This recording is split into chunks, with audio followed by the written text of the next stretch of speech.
سے یا رسول اللہ دہائی ہے دہائی، سب سرکار کو پکارنے لگیں گے. حضرت جبریل امین علیہ السلام واپس آئیں گے رب کی بارگاہ میں. رب تعالیٰ ارشاد فرمائے گا جبریل امت محمدیہ کا حال کیا ہے؟ عرض کریں گے پروردگار تو اپنے بندوں کا حال زیادہ جاننے والا ہے. اللہ فرمائے گا جبریل کیا دیکھا تو نے؟ عرض کریں گے اے پروردگار تیرے بندے بڑے عذاب میں مبتلا ہیں، تیرے محبوب کو پکار رہے ہیں، ان کو سلام کہا ہے. تب تک رب تعالیٰ ارشاد فرمائے گا تو جبریل جاؤ میرے محبوب سے بتاؤ. اب حضرت جبریل جنت میں تشریف لائیں گے. جنت میں ایک موتی کے محل میں ایک نورانی تخت پر میرے آقا جلوہ افروز ہوں گے. تمام انبیاء مرسلین سرکار کے روبرو تشریف فرما ہوں گے. حضرت جبریل پہنچیں گے اور رونے لگیں گے اور عرض کریں گے یا رسول اللہ میں نے اللہ کے حکم سے جہنم کا معائنہ کیا ہے. آپ کی امت جو اپنے گناہوں کے سبب بلا توبہ مری تھی اور جہنم میں ڈال دی گئی ہے وہ آپ کو پکار رہے ہیں. اتنا سننا ہوگا. میرے سرکار فرمائیں گے لبیک یا امتی لبیک، اے میری امت میں حاضر ہوں حاضر ہوں. اس کے بعد میرے سرکار اپنا سر سجدہ میں رکھ دیں گے اور رونے لگیں گے. نبی کا رونا ہوگا. اسی طرف اعلیٰ حضرت عظیم البرکت اشارہ فرماتے ہیں اللہ کیا جہنم ابھی نہ سرد ہوگا، رو رو کے مصطفیٰ نے دریا بہا دیے ہیں، دریا بہا دیے ہیں. نعرہ تکبیر، نعرہ رسالت، علماء اہل سنت، مسلک اعلی حضرت. رو رو کے مصطفیٰ نے دریا بہا دیے ہیں، دریا بہا دیے ہیں. اللہ اللہ آقا کریم صلی اللہ علیہ وسلم کو حکم دے گا رب تعالیٰ محبوب اپنے سر کو اٹھاؤ جاؤ جسے تم چاہو جہنم سے نکال لو. اللہ اللہ اب میرے سرکار تشریف لائیں گے. میرے آقا صلی اللہ تعالیٰ علیہ وسلم جب جہنم کے قریب تشریف لائیں گے تو مالک دیکھیں گے. وہ دیکھو بشیر و نذیر آ رہے ہیں، وہ دیکھو طہ یاسین آ رہے ہیں، وہ دیکھو سید المرسلین آ رہے ہیں، وہ دیکھو نبی کونین آ رہے ہیں. اللہ اکبر. میرے سرکار تشریف فرما ہوں گے. مالک استقبال کریں گے اور سلام عرض کریں گے. آقا فرمائیں گے مالک میری امت کا حال کیا ہے؟ عرض کریں گے یا رسول اللہ بڑا برا حال ہے، وہ عذاب الہی میں مبتلا ہیں. آقا ارشاد فرمائیں گے مالک جہنم کا دروازہ کھولو. عرض کریں گے یا رسول اللہ رب کا حکم ہے. آقا فرمائیں گے ہاں. جیسے مالک جہنم کا دروازہ کھولیں گے اور سب کی نظر سرکار پر پڑے گی تو اعلیٰ حضرت کی زبان میں سنو گرچہ ہے بے حد قصور تم ہو عفو غفور اور بخش دو جرم و خطا تم پہ کرو درود، بخش دو جرم و خطا تم پہ کرو درود. اللہ اللہ میرے آقا صلی اللہ علیہ وسلم جس کے دل میں رائی کے ذرہ برابر بھی ایمان ہوگا نکال لیں گے جہنم سے اور میرے سرکار لائیں گے. نہر حیات میں غسل دیا جائے گا. سب کے جسم چمکنے لگیں گے مگر پھر بھی ان کی پیشانی پر لکھا رہے گا ہم قوم جہنمی تھے. یہ میرے سرکار کی آخری شفاعت ہوگی. آقا کریم صلی اللہ تعالیٰ علیہ وسلم سے عرض کریں گے سب یا رسول اللہ ہم لوگوں کی پیشانی پر اب بھی لکھا ہے ہم قوم جہنمی تھے. تو جو لوگ پہلے سے جنت میں ہیں وہ سب دیکھ دیکھ کر کے ہم لوگوں کا چرچا کر رہے ہیں کہ یہ سب لوگ جہنم سے نکل نکل کر آئے ہیں. میرے آقا آپ دعا فرما دیں. میرے سرکار دعا فرمائیں گے وہ تحریر بھی ختم ہو جائے گی اور سب کی پیشانیاں چمکنے لگیں گی 14ویں رات کے چاند کی طرح سے. اللہ اللہ یہ کیفیت ہوگی. اسی لیے تو اعلیٰ حضرت عظیم البرکت فرماتے ہیں اے مرد مومن تو ایسے رسول کا کلمہ پڑھ رہا ہے کہ آج اگر تم ملک کا غدار بن جا تو تجھے دیش دروہی قرار دے دیا جاتا ہے. اگر بیٹا باپ کی نافرمانی کرے تو جائیداد سے آگ کر دیا جاتا ہے. اگر استاذ کی نافرمانی شاگرد کرے تو شاگردی سے نکال دیا جاتا ہے. اگر پیر کی نافرمانی مرید کرے تو مریدی سے نکال دیا جاتا ہے. ہر مجرم کو جرم کی سزا دی جاتی ہے مگر تو ایسے رسول کا کلمہ پڑھ رہا ہے کہ جرم کر رہا ہے اور معافی مانگ کر کے اپنے آقا کی بارگاہ میں پناہ لے رہا ہے. آقا کریم صلی اللہ تعالیٰ علیہ وسلم کا یہ کتنا بڑا کرم ہے کہ سرکار کے دامن کرم میں پناہ مانگ تو پناہ عطا فرما رہے ہیں. کر کے تمہارے گناہ مانگے تمہاری پناہ اور تم کہو دامن میں آ تم پہ کرو درود. اور بے ہنر و بے تمیز کس کے ہوئے ہیں عزیز. ایسے رسول کا کلمہ پڑھ رہے ہو. بے ہنر و بے تمیز کس کے ہوئے ہیں عزیز. ایک تمہارے سوا تم پہ کرو درود. زمین و زمان تمہارے لیے مکین و مکان تمہارے لیے تمہارے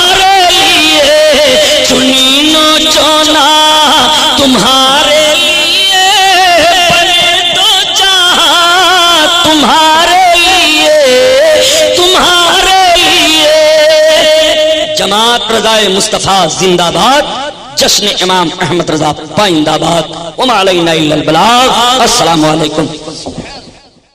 مکہ معظمہ کے شیخ العلماء محافظ کتب حرم علامہ سید شاہ اسماعیل خلیل رحمت اللہ تعالی علیہ اعلی حضرت کے بارے میں فرماتے ہیں، لو قیل فی حقہ انہ مجدد ھذا القرن لکان حقا و صدقا، یعنی اگر ان کے حق میں کہا جائے کہ وہ اس صدی کے مجدد ہیں تو بے شک حق وہ صحیح ہے۔ مدینہ منورہ کے شیخ العلماء حضرت علامہ موسیٰ علی شامی ازہری احمدی درویری مدنی اعلی حضرت کے بارے میں فرماتے ہیں کہ وہ اماموں کا امام اور مجدد ہے اس امت کے امور دینیہ کا، جو قلوب کی تائید اور یقین کے نور سے آراستہ ہے۔ شیخ احمد رضا خان اللہ تعالی آپ کو دنیا و آخرت میں قبول و رضوان عطا فرمائے۔ حضرت علامہ شیخ عابد حسین مفتی مالکیہ مکہ شریف اعلی حضرت کے بارے میں فرماتے ہیں، علماء مشاہیر کا سردار، معزز فاضلوں کا سرمایہ افتخار، سعادت دارین و ملت، محمود سیرت، ہر کام میں پسندیدہ، صاحب عدل، عالم بعمل، صاحب احسان، حضرت مولانا احمد رضا خان تو اس بات میں یعنی گستاخان مصطفیٰ صلی اللہ علیہ وسلم کا رد فرما کر فرض کفایہ ادا کر دیا۔ شیخ سعید بن سید محمد الغزی شیخ الدلائل مدینہ شریف فرماتے ہیں، جب شک و شبہ کی اندھیری رات چھا جاتی ہے تو وہ اپنے علم کے آسمان سے 14ویں کا چاند چمکاتا ہے۔ اس طرح نسلاً بعد نسل علماء کاملین و ناقدین کے ہاتھوں شریعت مطہرہ تغیر و تبدل سے محفوظ رہی، اور ان جلیل القدر علماء میں سے زیادہ سمجھ اور عظیم علم رکھنے والے حضرت مولانا احمد رضا خان ہیں۔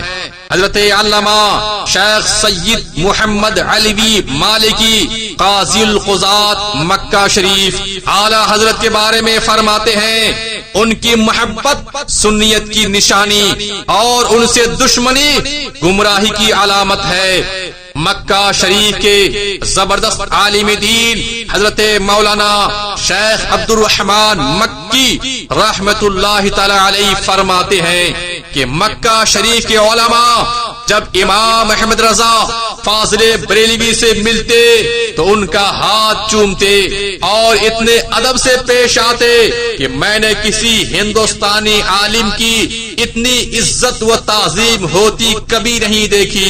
دنیا کے مختلف علاقوں سے ہر سال ہزاروں قافلے مکہ شریف میں اترتے ہیں، جن میں ایک سے ایک عالم فاضل اور صاحب کمال ہوتے ہیں، لیکن جو پذیرائی اور تعظیم و احترام آپ کا کیا جاتا ہے وہ کسی دوسرے کو نصیب نہیں۔ مدینہ شریف کے عظیم المرتبت عالم دین حضرت علامہ مولانا شیخ ضیاء الدین قادری قدسہ سرہ فرماتے ہیں، اعلی حضرت عظیم البرکت امام اہل سنت مجدد دین و ملت وحید عصر فرید دہر امام حمام علامہ شاہ عبد المصطفیٰ محمد احمد رضا خان قادری برکاتی بریلوی قدسہ سرہ اس صدی کے مجدد برحق حقیقی معنوں میں اسلام کے ستون اور سنت کے محافظ تھے۔ سیدنا اعلی حضرت عظیم البرکت رضی اللہ تعالی عنہ اپنے اوصاف دینی، خدمات علمی اور عظیم الشان تجدیدی کارناموں کے سبب اپنے عصر کے منفرد بطل جلیل تھے۔